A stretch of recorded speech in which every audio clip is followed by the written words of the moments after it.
Well, I'm very thankful that we are almost done this chapter. We just have this video left to go on 10.6 and 10.7, halogens and noble gases. Let's begin. Halogen occurrence and properties. All the halogens are too reactive to be found naturally in their free states. Because of that, many of them are found as salts, a combination of a metal and a halogen.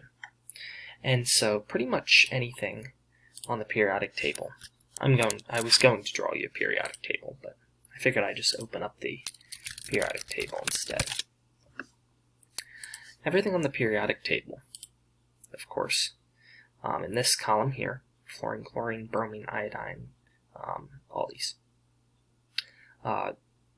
too reactive to be found naturally. So they'll combine with these guys, metals, to form salts. And so that's where we get NaCl, table salt. Same thing, with potassium chloride, lithium chloride, sodium fluoride. All these are very common salts. Pretty much anything that's a metal with these halogens forms a salt. Now, not all these salts are something you want to sprinkle on your French fries. For instance, Epsom salt is not something that is the most flavorful, but it could be very useful in other ways. All halogens are highly reactive, with fluorine being the most reactive element on the periodic table. Fluorine, if found naturally all by itself, will be furious, and it will rip electrons from wherever it can get them, and wherever it can get them the nearest. Uses of fluorine. Fluorine is the most well-known for being used in toothpaste. We already talked about in the last chapter hydroxyapatite, what your bones are made of.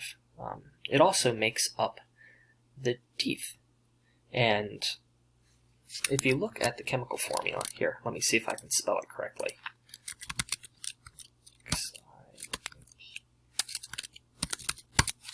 There it is. I knew it was something like that. If you take a look at its chemical formula, 10 calcium, you have phosphate, and you have OH, or hydroxide. Now this OH, it's strong. Hydroxide is a very strong molecule, but fluorine is the very strongest. And so what it actually does, your toothpaste, is it replaces the OH group of your teeth with a fluorine.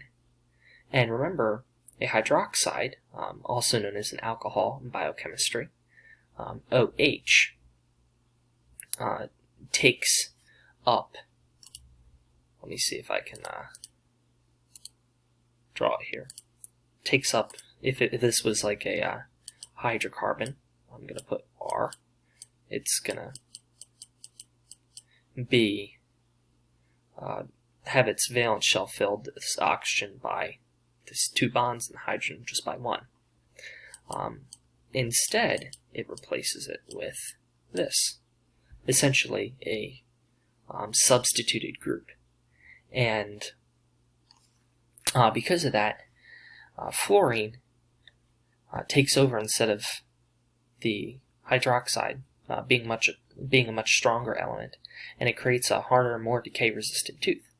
So that's why fluorine is found naturally in the drinking water circulating the city, in hopes that if our teeth start to decay, the decaying part of the tooth will be replaced by some fluorine, and the fluorine being more resistant will cause less cavities. And we have seen a massive drop in cavities since doing so, with very little harmful side effects. And so I would say that's a pretty good thing. Though some, of course, say that that's unnatural and shouldn't happen, but understand. Fluorine also makes refrigerants. Fluorine does unique things to boiling points and freezing points, among other things. And we have this group of fluorines, PTFES, polytetrafluoroethylenes, which are used in insulators, plastics, cookwares, because it changes the point at which things melt, at which things boil, at which things freeze. And so if you are, for instance, nuking something over a stovetop, you're going to want that thing to have a very high melting point. You don't want your the plastic part of your cookware to be just melting off. And so a lot of times these things are made with PDFESs. Other uses of halogen. Chlorine is versatile, used in purification, bleaching, fuel production. Chlorine bleaches because chlorine removes double bonds and replaces them with itself.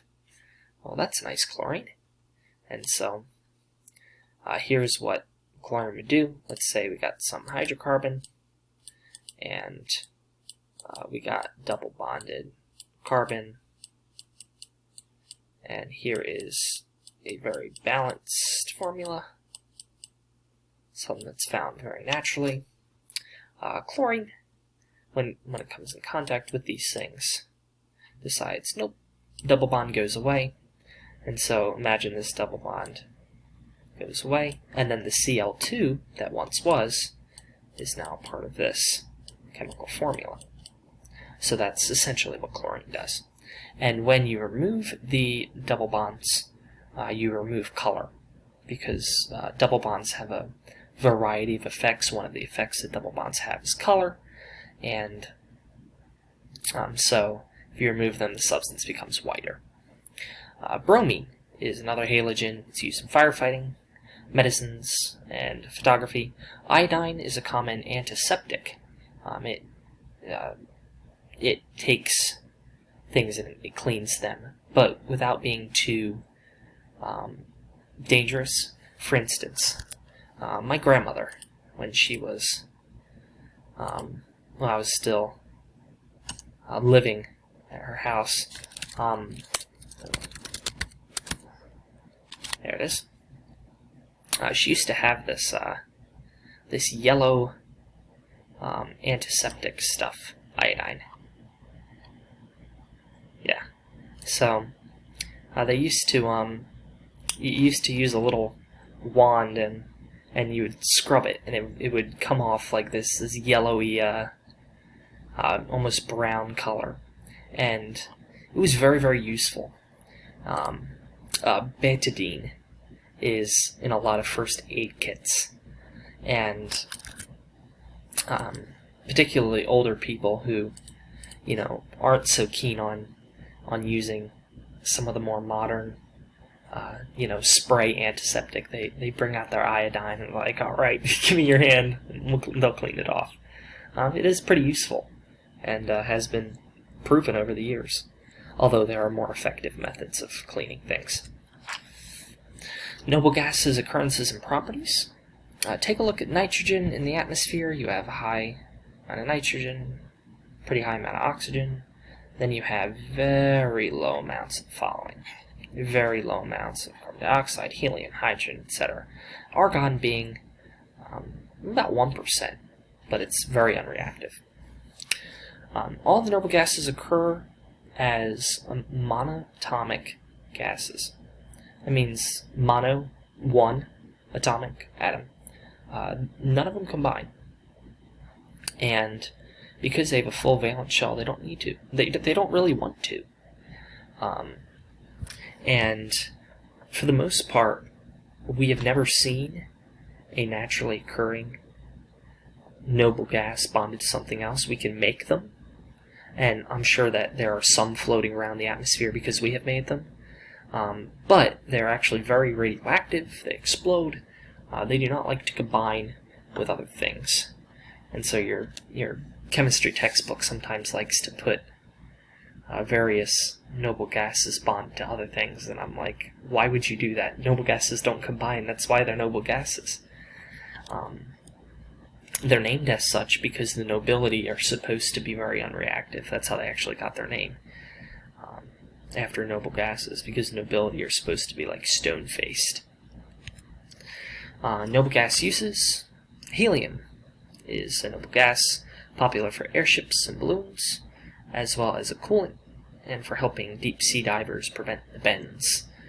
So decompression sickness, also known as the bends, occurs because nitrogen bubbles form in your blood as you come up too fast from the water.